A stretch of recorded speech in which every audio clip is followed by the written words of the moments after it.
अब देखिए, सीरिया में असद वंश का वर्चस्व खत्म होते ही अब ईरान से लेकर इराक में हड़कंप मचा हुआ है।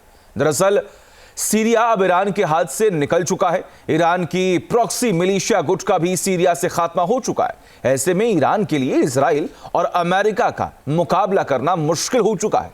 आखिर क्यों, देखिए इस रिपोर्ट में।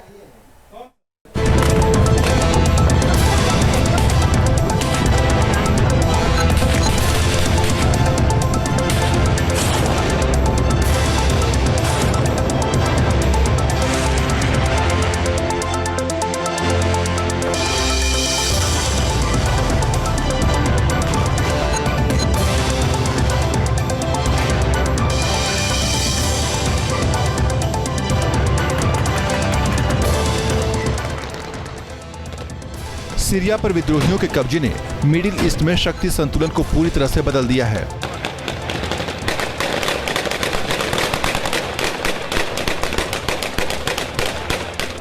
अब तक बशर अल असद की कमान वाला सीरिया ईरान के लिए प्रॉक्सी की तरह काम करते हुए इजराइल की मुश्किलें बढ़ा रहा था। वहां इजराइल ने हमलों का ताबड़तोड़ सिलसिला शुरू कर दिया है।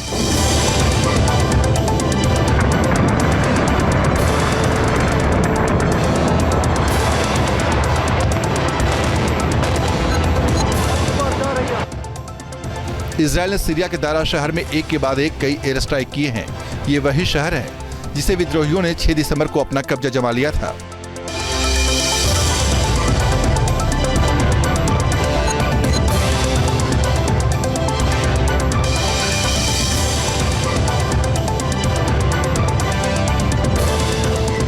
इजराइल ने दारा में सीरियाई सेना के हथियारों के डिपो पर हमला बोला है। इस हमले के जरिए इजराइल ने मकसद जाहिर कर दिया है कि वो विद्रोहियों के हाथों में असद के हथियारों को जाने नहीं देना चाहता। इस बीच इजरायली सेना ने गोलान हाइट्स के पास सीरिया की एक सैन्य चौकी को भी अपने कब्जे में ले लिया है।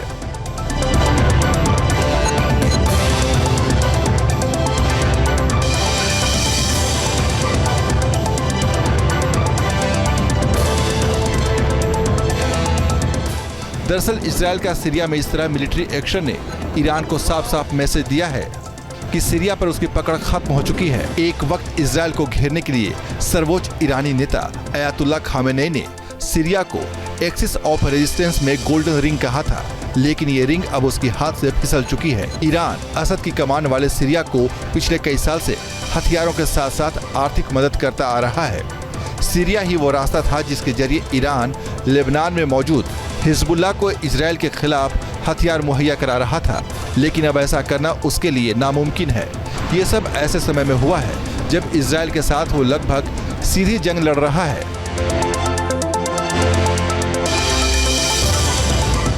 जाहिर है सीरिया से असद का जाना ईरान के लिए बहुत बड़ा झटका है। इस झटके को सोशल मीडिया पर वायरल हो रहे खामेनेई के 2017 के वीडियो से समझा जा सकता है। 7 साल पहले खामेनेई ने कहा था कि अगर तेहरान ने सीरिया की जमीन से दुश्मन को न खदेड़ा होता तो उसके खिलाफ ईरान की सड़कों पर लड़ना पड़ता। सीरिया में असद की सत्ता के धराशायी होने के बाद खामेनेई को मुमकिन है अपनी कई पुरानी बातें याद आ रही हों, क्योंकि ईरान तक पहुंचने के रास्ते में उसके दुश्मनों को सीरिया से होकर ही गुजरना पड़ता है। ये भी एक वजह थी कि ईरान सीरिया में असद सरकार को और लेबनान में हिजबुल्लाह को हर तरह से ताकतवर बनाने पर तुला हुआ था। सीरिया में जिस तरीके से तख्ता पलट हुआ है उसको अगर हम एक दुनिया के तौर पर एनालाइज करें हिस्टोरिकली भी, तो पहले गद्दाफी गया, फिर सद्दाम गया और अब असद गया। तो जायज़ बात है कि सोच विचार होता है कि अब कौन, और सीधे सीधे दिमाग में अगला आता है खमेनी, ईरानियन प्रेसिडेंट अपने आप में, क्योंकि जिस तरीके की डिक्टेटोरियल एटीट्यूड इन सभी में कॉमन पाई जाती है, पब्लिक का इनके खिलाफ जो सेंटिमेंट है वो पाया जाता है। दोनों ही चीज़ इंटरनेशनली ये चारों के चारों इंटरनेशनल टेररिज्म को भी बढ़ावा देते हैं, जिस वजह से आप देखेंगे कि उनकी अपनी पब्लिक में भी एक अपराइजिंग है जो इस समय ईरान में बहुत चरम सीमा पर है। सीरिया का चेन रिएक्शन ईरान के न्यूक्लियर प्रोग्राम पर भी दिख सकता है।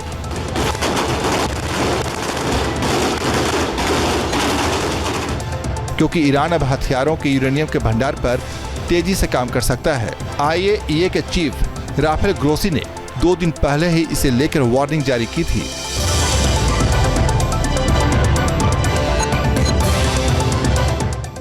सीरिया में मची उठापटक के बाद डर इराक के अंदर भी समा रहा है कि अमेरिका नए सिरे से उसके जख्मों को हरा कर सकता है।